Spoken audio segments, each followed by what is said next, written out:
దోణి నడిపించుటలో వారు మిక్కిలి కష్టపడుచుండగా ఆయన వారిని చూచెను. మార్కు సువార్త 6వ అధ్యాయము 48వ వచనం. దేవుడు ఆజ్ఞాపించిన పని కష్టపడి ఒళ్ళు హూనం చేసుకున్నందువల్ల జరగదు. తన పిల్లలకు ఇచ్చిన పనిని దేవుడే సునాయాసంగా కష్టం లేకుండా పూర్తి చేస్తాడు. వారు విశ్రాంతిగా ఆయనలో నమ్మిక ఉంచితే పని సంపూర్ణంగా నెరవేరుతుంది. ఆయన్ను మన ద్వారా పని చేయనివ్వడం అంటే క్రీస్తుతో భాగస్థులం కావడం అన్నమాట. విశ్వాసం మూలంగా ఆయన మన జీవితాన్ని నింపేలా మనం ఆయనలో పాలు పంచుకోవాలి. ఈ రహస్యాన్ని తెలుసుకున్న ఒక భక్తుడు ఇలా అన్నాడు: యేసు చెంతకు వచ్చాను, కడుపు నిండా నీరు త్రాగాను, నాకు మరెన్నడూ దాహం వేయదు.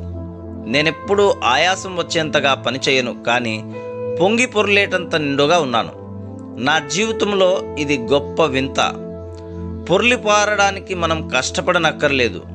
ఈరోజు రాబోయే అన్ని రోజుల్లోనూ క్రీస్తు మనలను సర్వశక్తిలోకి, ఫలభరితమైన జీవితంలోకి ఆహ్వానిస్తున్నాడు.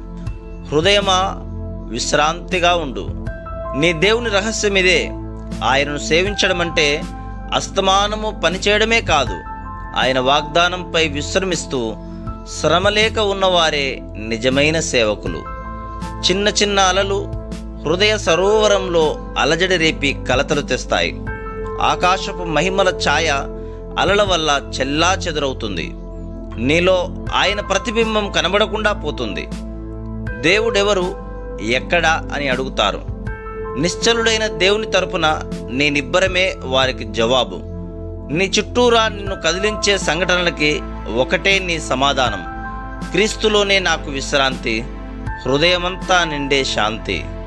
పునరుద్ధానపు ఉదయ ప్రశాంతతలోనే పునరుద్ధాన శక్తి ఉంది.